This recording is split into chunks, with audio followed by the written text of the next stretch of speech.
Olá, concurseiro, olá, concurseira. Seja bem-vindo, professor Wallace França, estudando nosso Direito Penal Parte Geral, tá? Direito Penal Parte Geral. A aplicação da lei penal. Primeiro, a aplicação da lei penal no tempo, depois a aplicação da lei penal no espaço. Então, o tópico vai tratar da aplicação da lei penal. Vamos à nossa introdução para saber o que estamos trabalhando? Coloca na tela aí para mim a nossa introdução, tá? O que queremos trabalhar? A aplicação da lei penal no tempo, tá? Lei penal no tempo, tempo do crime, lugar do crime. O lugar do crime é a aplicação da lei penal no espaço, mas eu coloco conjuntamente aqui. A aplicação da lei penal no tempo é do artigo 2º ao artigo 4º. Tá? Artigo 2º ao artigo 4º. Do artigo 5º ao 8º é a lei penal no espaço. Então o artigo 4º é tempo do crime e o artigo 6º é local do crime, ok? Falaremos da extratividade da lei penal, sendo retroatividade ou ultraatividade. Exceção, súmula 711 e artigo 3º, que é a lei excepcional e temporária, ok? Então, exceções aí a 711 e a lei excepcional e temporária, com tranquilidade. E falaremos da lex tercia, ou terceira lei, ou combinação de leis. Abolício crimes temporária, falaremos num caso específico de abolício crimes temporária, e da continuidade típico-normativa, que não é abolício crimes. Então, dois casos aqui de abolício crimes, a temporária e a continuidade típico-normativa, que não é abolício crimes, apesar de revogação da lei. E aplica, em continuidade, a aplicação da lei penal no espaço, que é o artigo 5º, artigo 6º, 7º, da territorialidade e extraterritorialidade. Ok.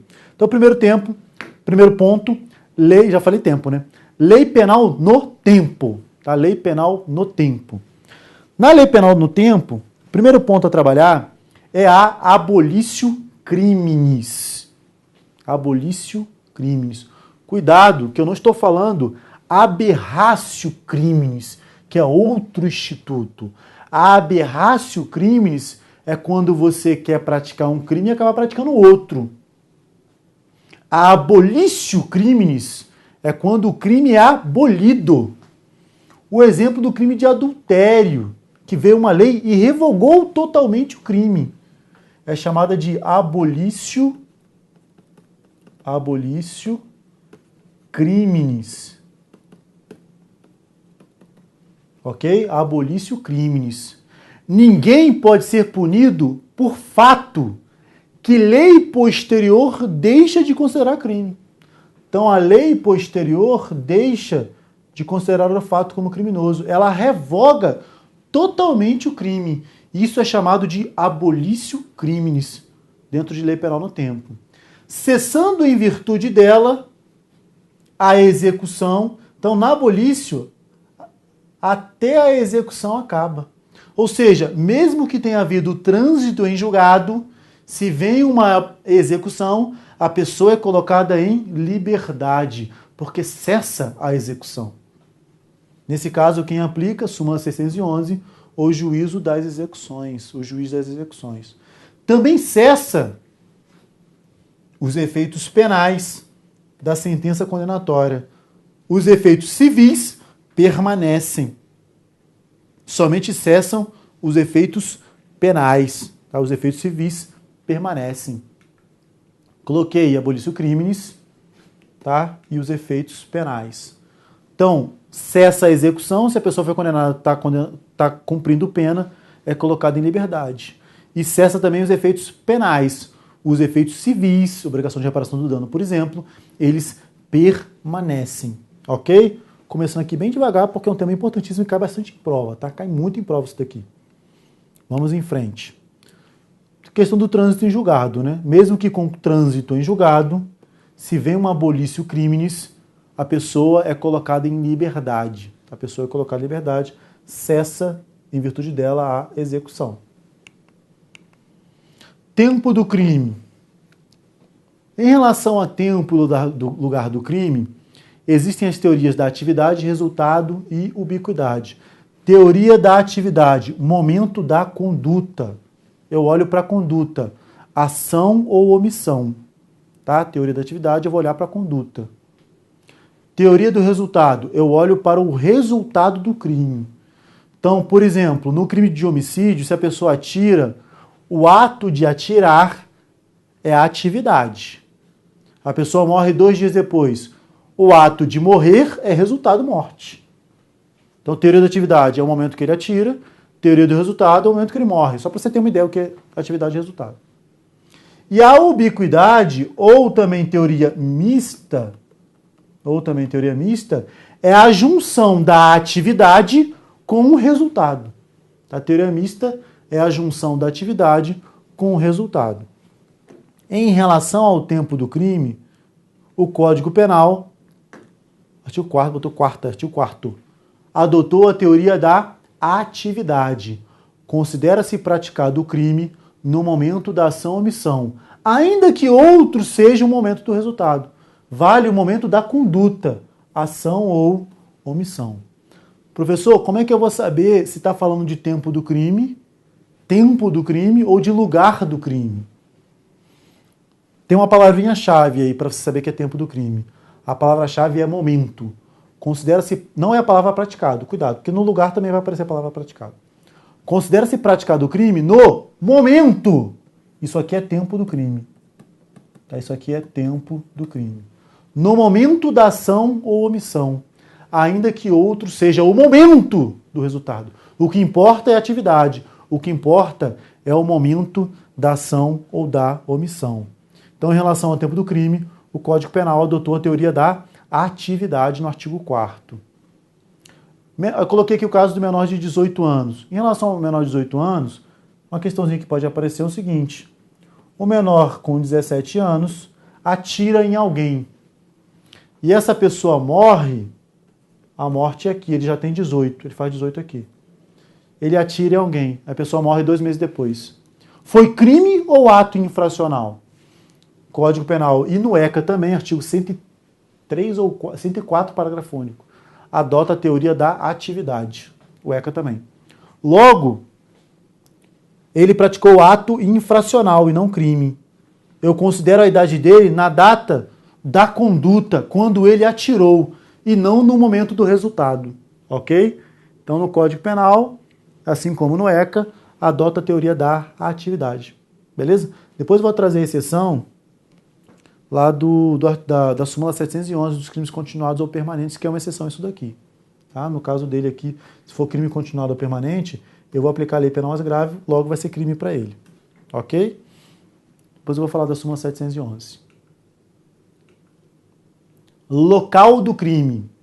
Considera-se praticado o crime no lugar. Então, a palavra-chave do local do crime é a palavra lugar. Local do crime ou lugar do crime, né? Considera-se praticado o crime no lugar em que ocorreu a ação ou omissão, no todo ou em parte. Bem como onde se produziu ou deveria produzir-se o resultado. Produziu ou deveria produzir-se. Então, eu considero onde ocorreu a ação ou omissão, ou seja, a atividade. Aqui é a atividade. Bem como onde se produziu ou deveria produzir resultado. Teoria do resultado. Resultado.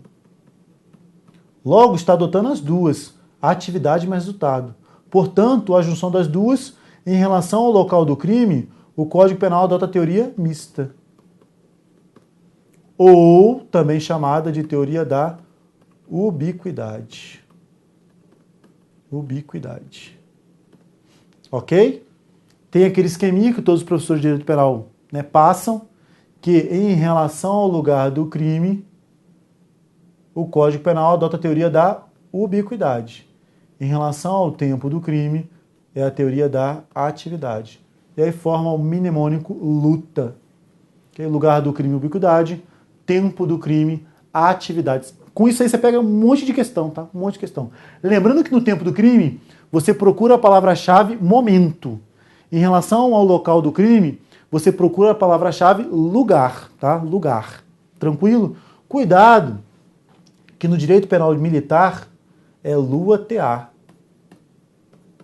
Direito penal militar, tempo do crime, atividade. Mas lugar do crime no direito penal militar, a ubiquidade para crimes comissivos e a atividade para crimes omissivos. Essa diferenciação crimes comissivos e omissivos só existe no direito penal militar, ok? E no direito penal é luta mesmo, normal. Tranquilo, beleza?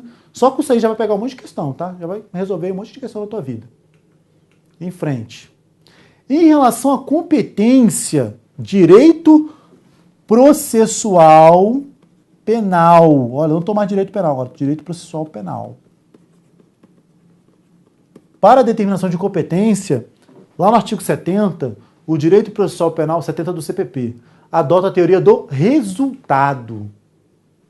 Então, o artigo 70 adota a teoria do resultado para a fixação da competência criminal. Direito penal não trata da competência criminal, é o direito processual penal. Eu já vi questão cobrar isso. Questão dizer que o direito penal trata da competência. E na competência adota a teoria da atividade, por exemplo. Errado. Direito penal não trata da competência, é o direito processual penal. Não é o Código Penal. E adota-se a teoria do resultado.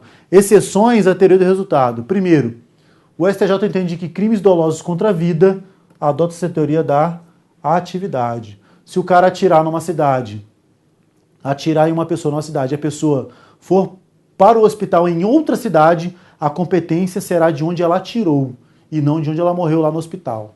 Ok? Nesse caso, teoria da atividade. Juizados especiais fala no artigo 63 que a competência será determinada pelo lugar em que foi praticada a infração penal. Ela fala assim, ó, a competência é onde foi praticada. Parte da doutrina entende que esse praticada é atividade. Parte da doutrina entende que é praticada é atividade. Uma outra parte entende que praticada pode ser tanto atividade quanto resultado. Falou praticada, não falou momento nem lugar, não falou nada, então praticada lá seria tanto atividade quanto resultado. Seria então a teoria mista. Então em prova primeiro marque atividade. Não tem atividade, marque mista, ou ubiquidade, né? Ou ubiquidade. Não deixa de ser exceção porque na regra geral é resultado. E terceiro, no caso de tentativa. Tentativa não é resultado. Se não é resultado, adota-se a teoria da atividade em crimes tentados, tá? Em crimes tentados, adota-se a teoria da atividade. Ok? Tranquilo? Vamos lá, vamos dar continuidade. Com calma aqui para não perder questão. Retroatividade da lei benéfica e irretroatividade da lei maléfica. Vou colocar um caso aqui como regra geral, e esse caso aqui vai nortear a regra geral de toda a aplicação da lei penal no tempo, tá? Um caso só vai nortear quase tudo. Depois a gente vai colocar as exceções, mas primeiro a regra geral. Regra geral. Lei A e Lei B. Conduta praticada sob a vigência da Lei A. Direito penal, tá? Direito penal. Não é direito processual penal. Então, no direito penal, conduta praticada sob a vigência da Lei A. Tranquilo? E aí, durante a vigência da Lei B, vai sair a sentença. Qual lei eu aplico? Lei A ou Lei B? O macete aqui é o seguinte, vai aplicar melhor. A ou B? A melhor. Vai aplicar a melhor lei. Que isso, professor? É só isso mesmo? É. Regra geral é aplicar a melhor lei. Ok? Regra geral, você aplica a melhor lei. Como é que chegamos a esse raciocínio de aplicar a melhor lei? Vamos lá. Se a Lei B for melhor, eu aplico o princípio da retroatividade benéfica. Então, se a Lei B for melhor, na hora de aplicar esse fato sob a vigência da Lei A B retroagirá. Ok? A Lei B retroage se ela for benéfica. A lei penal não retroagirá, salvo para beneficiar o réu. Qual lei vai aplicar? A Lei B, porque ela retroage, porque ela é benéfica. Agora aqui embaixo, ó, A e B aqui embaixo. No caso de baixo, a Lei A é melhor, a Lei B é pior. Se a Lei B é pior, eu aplico a irretroatividade da Lei Penal Maléfica. A irretroatividade maléfica. Logo, qual lei eu vou aplicar? A Lei A vai ser aplicada lá na sentença. Logo, existirá a ultraatividade da Lei A. Tá? Vai existir aí a ultraatividade da Lei A. Ok? Ultraatividade benéfica. Porque existirá uma irretroatividade maléfica. No final das contas, qual lei eu apliquei? A ou B? A melhor. Se A é melhor, eu aplico a A. Se a B é melhor, eu aplico a B. Ok? Eu aplico a A ou a B, sendo aí a melhor. Cuidado só com esse caso aqui, ó. Isso aqui, ó. Lei A, Lei B. A conduta foi praticada sob a vigência da Lei B. Aí vem a sentença depois. Qual lei é melhor? A. A é melhor que a B. A vai ser aplicada? Não. A A não vai ser aplicada. Por quê? Porque foi praticado sob a vigência da lei B e a lei A anterior. A lei A anterior. Já estava em vigência de uma nova lei aí. Se estava em vigência de uma nova lei, eu aplico somente a nova lei. A lei A só vai ser aplicada, sendo ela melhor, se ela for posterior, se ela fosse aqui, ó. Aí ela retroagiria. Ok? Nesse caso aqui não há ultratividade. Beleza? Nesse caso aí não há a ultratividade. Se a conduta já foi praticada sob a vigência da lei nova, tá? Eu aplico a lei nova. Beleza? Que regra geral. Vamos em frente, vamos lá. Coloquei o artigo 2º de novo e vou colocar o parágrafo 2º. O parágrafo 2º ele meio que engloba o artigo 2º, né? Se eu aplicar só o parágrafo único, já resolveria o parágrafo único do artigo 2º, que fala de lei melhor. O caput fala da abolicio crimes.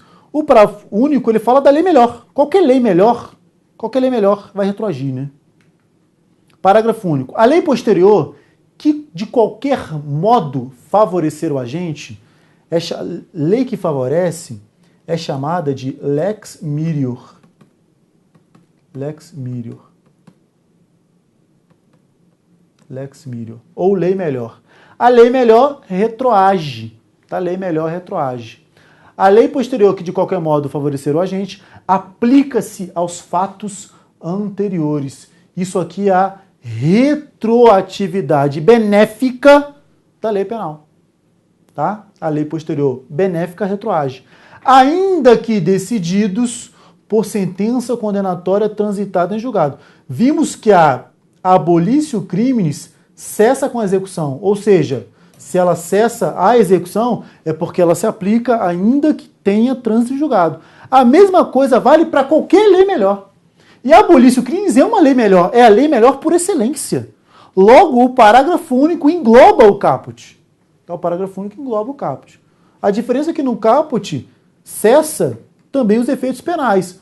No parágrafo único, não vai cessar os efeitos penais porque o crime continua existindo. É só na abolicio o crime continua existindo, por isso que estão separados. Ok? Na lei melhor, ela será aplicada também. Quem aplica depois do trânsito? Juízo das execuções penais. Ok? Chamada lex mirior. Tá? Lex mirior ou lei melhor. Se a lei fosse pior, eu chamava de lex gravior, ou lei mais grave, né? Lex gravior.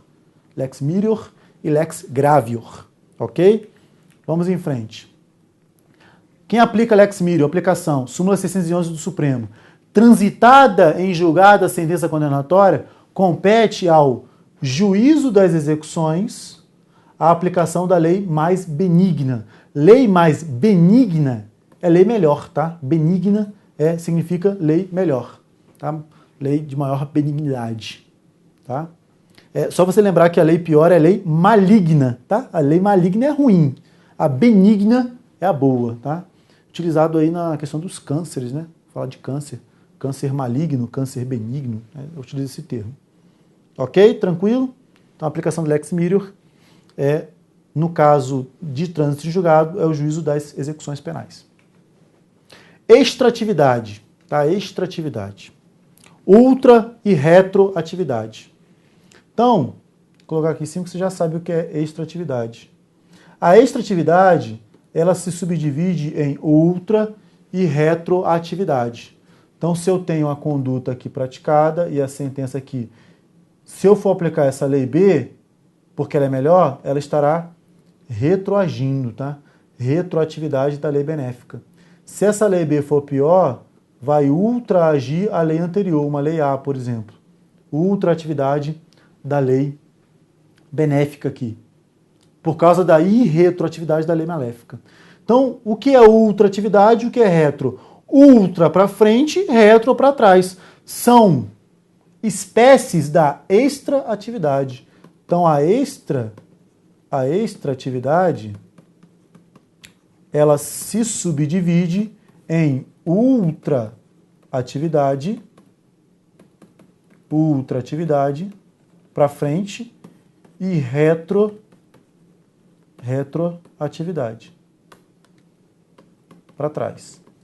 Lembrando o seguinte, quando que eu vou aplicar a retroatividade ou a ultraatividade? Benéfica. Se eu aplicar a retroatividade benéfica, é porque a ultratividade é maléfica. Se eu aplicar a ultratividade benéfica, é porque a retroatividade é maléfica. Logo, seria irretroatividade. Então vamos lá, explicando melhor o que eu falei. Pode ser que você não tenha entendido. No caso que eu aplicar a ultratividade aqui, caso de baixo, a lei A e a lei B, vou aplicar a ultratividade. Lei A que vai ser aplicada lá na sentença. Por quê? Porque a lei B é maléfica. Aí eu aplico a lei A. Ou seja, a lei B é pior. Se ela é pior, ela não vai retroagir. Ou seja, eu aplico a ultratividade quando a retroatividade é maléfica. Eu aplico a ultratividade nos casos da irretroatividade maléfica. Então, a ultratividade benéfica é a mesma coisa que a irretroatividade maléfica. Vamos ao contrário agora, a parte de cima. Lei A e lei B. A lei B é melhor, logo ela retroagirá. Ou seja, eu aplico a retroatividade quando ela é benéfica. Se a retroatividade é benéfica, eu aplico. Porque a lei B é melhor. Logo, a lei A é pior. Seria uma ultratividade maléfica. Então, eu aplico a retroatividade benéfica quando a ultratividade é maléfica. Porque a lei A é pior, a lei B é melhor. Então, a retroatividade será benéfica. Essa é a regra geral. Tá? Essa é a regra geral. Eu tenho aqui, para a sua prova, duas exceções. Então, eu tenho duas exceções para a sua prova. Duas importantes exceções, ok? Que mais ou menos trata disso aí, mais ou menos, tá? As duas exceções, se eu coloquei aqui na ordem, vai ser a súmula 711 do Supremo Tribunal Federal e o artigo... Tanto que ó, a retroatividade benéfica é o artigo 2º, né? A exceção é o artigo 3º, Código Penal Brasileiro. For fazer citação do CP, coloca CPB, que é melhor, Código Penal Brasileiro. Porque a gente sabe que é o brasileiro. Não é qualquer lei do mundo, não é qualquer Código Penal do mundo, é o brasileiro. Se for citar, é CPB. Que nem Constituição Federal, muita gente coloca assim, Constituição Federal. O melhor não é colocar Constituição Federal, porque pode ser Constituição Federal alemã, argentina. O certo é esse aqui, a Constituição da República Federativa do Brasil. A melhor citação é essa. Que está dizendo qual é. Tá? É a do Brasil. Então, exceções à retroatividade benéfica, ou ultratividade benéfica, ou irretroatividade maléfica. Súmula 711 do Supremo Tribunal Federal e artigo 3º do Código Penal Brasileiro. Então, o primeiro caso que eu coloquei foi a súmula. Eu coloquei os dois aí, né? A súmula 711 e o artigo 3º. Súmula 711, exceções à retroatividade benéfica. A lei cai muito, mas cai muito essa súmula. Então, por favor, meninas, coloque aí um marca-texto rosa, bem forte. Meninos, o verde fluorescente. Dizem que o verde fluorescente é quase um amarelo, aquele verde fluorescente. É o que você mais decora, tá? Dizem que aquele lá é a cor que mais fixa na sua mente. Então, utilizem bastante. Súmula 711.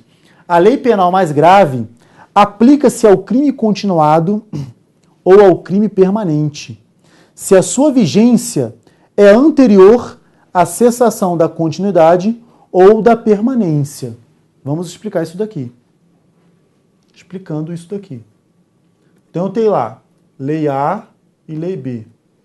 A lei penal mais grave, ou seja, a B é mais grave. Se a B é mais grave, a regra, se a conduta foi praticada sob a vigência da lei a lei B não retroagirá. Né? Se ela é mais grave, ela é irretroativa, em regra. Exceções à retroatividade benéfica ou à irretroatividade maléfica. Súmula 711. Se esse crime for um crime continuado ou permanente, então se ele é um crime continuado ou permanente, é porque a sua consumação se protrai no tempo. Então vai daqui para frente. Primeiro requisito, ser crime continuado ou permanente. Segundo, se a vigência da lei mais grave é anterior à cessação da continuidade ou da permanência. Então, o segundo requisito é que a lei mais grave começa aqui, a B começa aqui. Ela tem que ser anterior à cessação da continuidade ou permanência. Terminou aqui. Então, começa aqui início, começa aqui fim. A lei mais grave, a vigência dela tem que ser anterior, a vigência da lei B tem que ser anterior à cessação da continuidade ou permanência. ou ao contrário, que já caiu fora, já caiu em prova. A cessação da continuidade ou permanência tem que ser posterior à vigência da lei. A cessação da continuidade ou permanência tem que ser posterior à vigência da lei. O que é o crime permanente? O crime permanente é aquele que a consumação se dá a todo momento. A sua consumação se protrai no tempo. Logo, cabe flagrante delito a todo momento. Exemplo, extorsão mediante sequestro. Enquanto os sequestradores estiverem com a vítima, eles estão consumando o delito. É um crime permanente. Crime de sequestro. É crime de sequestro também. O crime se consuma com o arrebatamento da vítima. Outro exemplo, crime de tráfico de drogas, no verbo ter consigo, trazer a droga, guardar a droga. Então, no verbo guardar, enquanto estiver guardando a droga, enquanto estiver com a droga, é crime permanente. Está se consumando, cabe flagrante delito. Tá? Cabe flagrante delito. O crime continuado é uma ficção jurídica, salvo o melhor juízo, o artigo 71 do Código Penal. Na verdade, são vários crimes. É um crime de furto, outro crime de furto, outro crime de furto, outro crime de furto. Que o Código entende que, pelas mesmas circunstâncias de tempo, lugar ou modo, eu considerarei um crime único. Já vi jurisprudência do STJ dizer, olha, foi praticado aí dentro de 30 dias, então considera tudo como um crime só, e aí vai ter um aumento de pena. E aí tem lá um aumento de pena. É uma ficção jurídica. Então, se nesse meio aqui vem uma lei nova mais grave, eu vou entender tudo como crime único e eu aplico a lei mais grave. Tá? Eu aplico a lei mais grave. Ok? Tem um macetinho para esse aqui que é o seguinte, ó. O macetinho é o seguinte. Deixa eu apagar aqui. O macetinho aqui é o seguinte. Então, crime continuado ou permanente. Então, o permanente é aquele que é a todo momento, né? A consumação se dá a todo momento aqui. E o continuado são vários que a lei considera um só. Macete. Considera que o crime foi praticado na cessação. O crime foi praticado onde? Aqui. Considera que o crime está aqui. Ok? Considera que o crime está aqui. Logo, qual lei vou aplicar? Essa lei aqui. Seja ela mais grave ou pior, tanto faz. Eu vou aplicar essa lei aí, seja ela mais grave ou pior. A lei anterior eu não aplico, eu aplico a lei posterior. Porque se ela for mais grave, eu aplico a súmula 711. Se ela for melhor, eu não vou aplicar a lei anterior, vou aplicar a lei atual, a melhor. Então eu aplico a lei melhor, ok? Ou seja, qual lei eu aplico? Essa lei do final. Então eu pego o fato, todo ele, e considero ele como se estivesse aqui no final, na cessação. Considera-se somente a lei da cessação, tá? Macete, a lei da cessação. Professor, aí depois vou aplicar essa lei da cessação aqui, depois vem uma lei B, uma lei C, melhor dizendo, né? A B já é aquela ali, vem uma lei C, aqui era a lei A. Qual lei eu vou aplicar? Se essa for melhor e a sentença for aqui, retroage. Aí entra na regra geral, tá? Aí entra na regra geral. Ok? Aí vai entrar na regra geral. Então o macetinho é você considerar lá no momento da cessação, a lei de lá. Se veio uma lei depois, melhor, aplica a lei depois, melhor. Ok? Aplica a lei depois, melhor. Tá? Mas o bizu aí é pegar essa última lei, ok? A lei da cessação. É uma exceção à irretroatividade maléfica. A segunda exceção são os casos de lei excepcional ou temporária, chamadas leis intermitentes. Em regra, a lei ela tem vigência indeterminada, até que outra lei a revogue. Ela vai em frente, até que outra lei a revogue. Em regra. Exceção, leis intermitentes. Lei excepcional e temporária. A lei excepcional é aquela que vai continuar em vigor de acordo com uma exceção, de acordo com uma situação excepcional. Por exemplo, lei geral da Copa. Vamos supor que a lei geral da Copa criou um crime só durante a Copa. Lei de guerra é um crime enquanto existia a guerra. Acabou a guerra, acabou aquele crime. Ok? Isso é uma lei excepcional. Lei temporária.